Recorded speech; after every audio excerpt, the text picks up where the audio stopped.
Alright, good evening one and all. Welcome to the video. This is part 4 of getting started with Elastic Search and Kibana with Python SDK.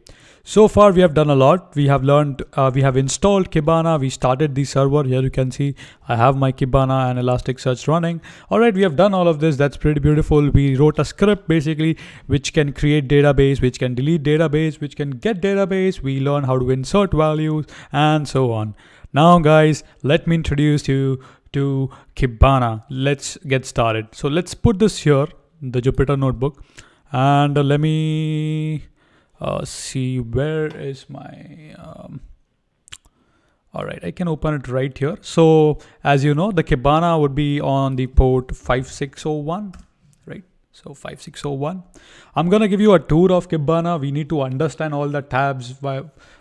So if you are looking at it for the first time, you might be a little afraid, like there are so many tabs, but it's okay. I mean, even I don't know it completely. I'm learning, and whatever I know, I'm gonna teach you. All right. With that being said, let's get started. So this is the dashboard of Kibana, right? This is the dashboard. On the top corner, we have the home button, which you can navigate to the home button. On the left hand side, on the extreme left hand side, there are these icons which will basically drive into different options or different tools in Kibana, right? Let's go a little forward. So these are some of the tools here. You can see you can click here and stuff like that. We'll explore everything. So on the bottom corner, you can expand this, right? Let's see all of that. We have something called as Discover, which is basically used to query your data from Elasticsearch efficiently. We have something called as Visualize, which is used to visualize your data set. You can create dashboard as well. We have something known as Canvas. I haven't used this much, but once I know it, I'll definitely teach you about Canvas. We have maps. Then we have machine learning. Basically, if you want to create anomaly detection or fraud detection live, basically, if the data is coming through Elasticsearch to Kibana, and you want to keep on monitoring it, you can do that. We have something called as matrix, logs, APM, uptime, dev tools. Dev tools are basically to make your call request, get, post, put, right? Stack monitoring management. So with that being said, let me close this tab, okay? And we actually created a database, right? We actually exported a couple of employees data set. So here you can see I can connect my database. So I can show you, connect to the Elasticsearch index, right? And our database name was person, if you remember. And here you can see the person. So click on the next step right here. Now just create an index pattern, and it's gonna create an index for you, okay? So here you can see these are the index through which you can search. So first name keyword, first name, age, or something like that. So here you can specify different arguments. Now I'm gonna teach you, okay? On the left hand side here you can see there are some options. So first of all, we have index patterns, which is currently which I am on right now. So these are all the filters you can use to query your data. You can increase these by 50. I mean, you can see more result, right? We have saved objects, which is basically all your objects that are being saved, or a database file. Let's so I have person, right? That's what we created. So here you can see how many actually records are there. So you can go to relationships. So right now it does not show anything because we haven't created any relationship yet. And we can go to inspect, which will show you more details. Of course, all of these details which I was actually showing you, right? Now then we have spaces, we have reporting, and then we have some more advanced tool. So here you can see spaces. And then we have some more advanced settings if you want to tweak some more settings, right? Now let me show you the index management, which is right here. So these are some of the advanced settings you can change up if you want. So let's go to the index management. On the index management, basically what you can do is here we have a data set called as person, right? So here you can see how many records do we have. Total we have 3 records. Total size is 11.6 kilobits. Replica is 1. Primary is 1. Yellow means everything is open. Status is open. All right, so you can have a quick snapshot of your data set. You can manage index, you can refresh index. So let's click on the index. So here you can see health is yellow, which everything is good. Status, replica, it's a summary. So in the settings section, here you can see the number of shards. You can change it if I want to, right? and basically all your settings.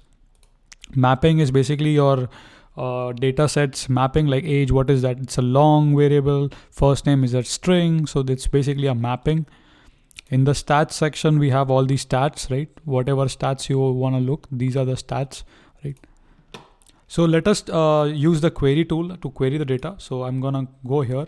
We'll go to the discover section, and I'm gonna show you a couple of query tools that you can use with Kibana. So basically, when you go here, basically, we need to select the database first of all, right? So select the source. I think it's not this one. Let me double check that. Oops, sorry for that. There was an option to basically load that data set. Let's go to new.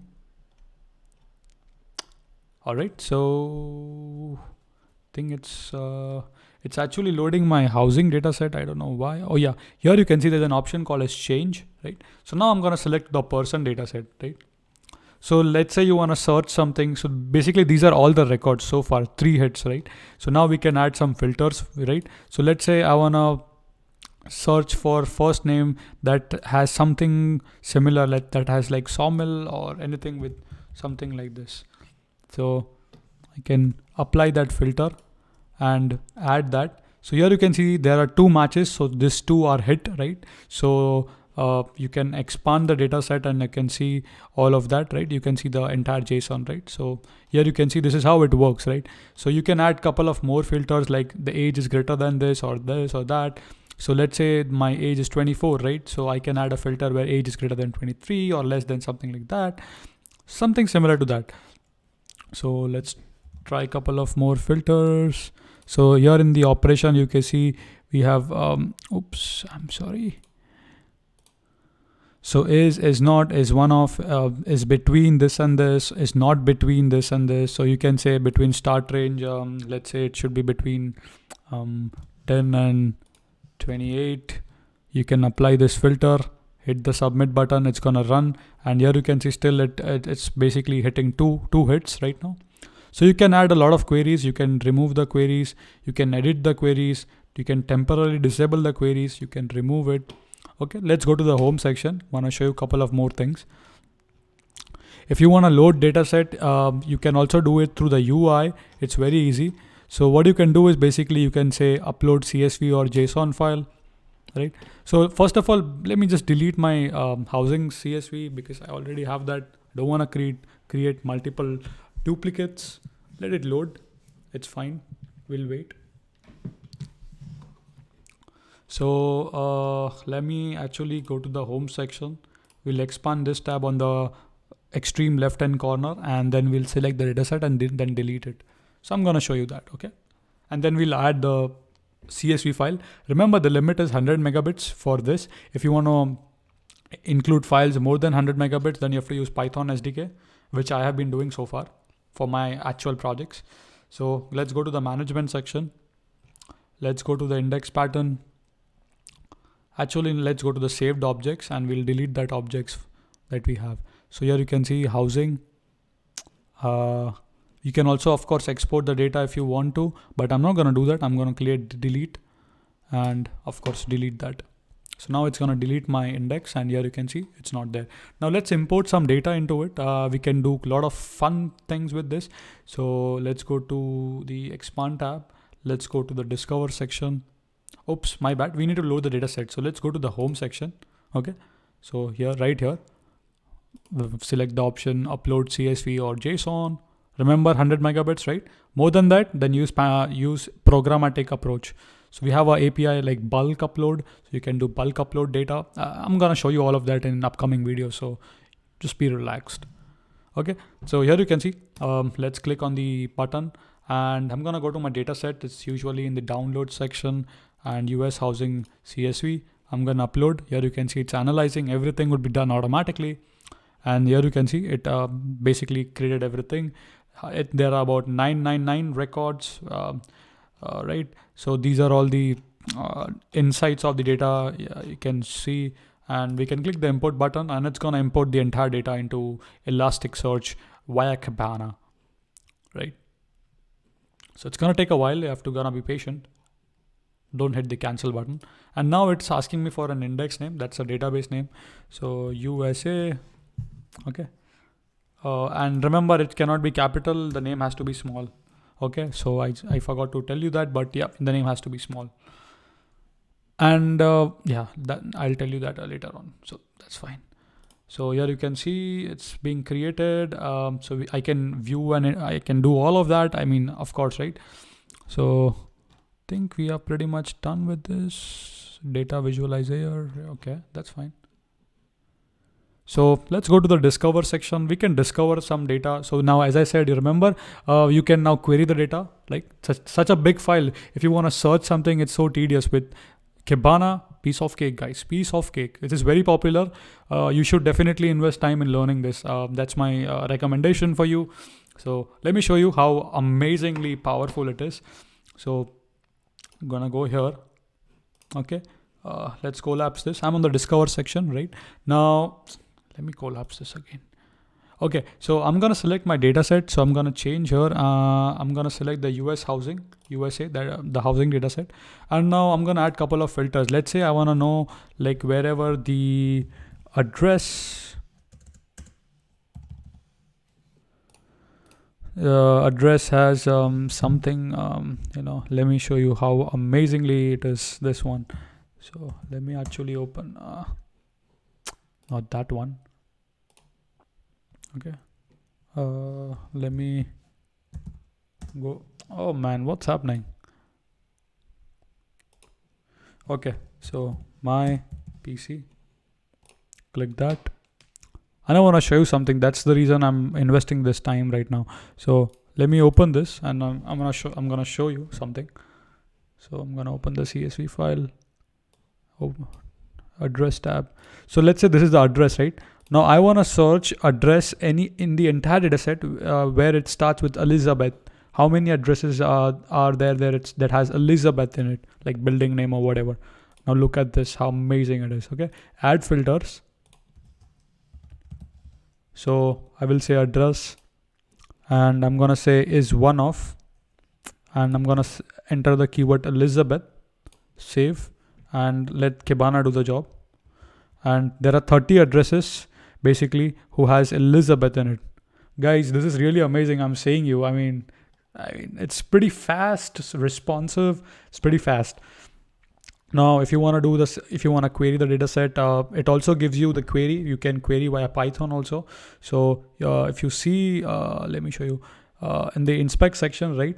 So here you can see it took 30 milliseconds. It's pretty fast, and that's the entire request, right? So you can copy this entire stuff and basically give it in the Python file. So here you can see query bool must filter match all. So it did all of that automatically. You can just copy it and pass it in your query. So where is that? Let me see.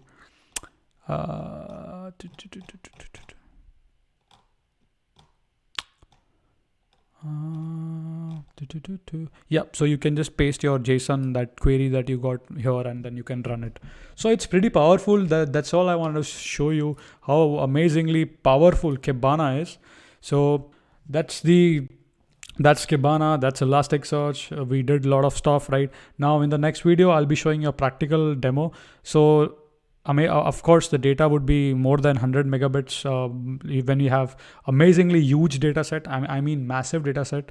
How can we import that into Elasticsearch via Pandas? So what I'll do is basically I'll convert that into a Pandas data frame. Then I'll convert Pandas data frame into 2 dict records, and then I'm gonna create a generator object out of it, and then I'm gonna call the bulk API. I mean, there's something called as I think add bulk. I don't know the syntax. I don't remember the exact syntax, but we'll import all the data at once with Python now. Okay, so I'm gonna show you all of that. Okay, so stay connected, right? So I hope you have enjoyed this small walkthrough Kibana and Elasticsearch. If you have enjoyed it, do give a like. If you have any more questions, you can list your question in the comment section, and I would be very happy to assist you. Thank you for all the love and support, and hope you have enjoyed the tutorial so far. A simple like on this video would be really appreciated. If you can share it, that will be really great. As usual, keep smiling, keep coding, and see you guys in the next tutorial where we would be doing a little bit more programmatically. And after that, we'll do state-of-the-art object-oriented programming. Okay, so see you guys in the next video.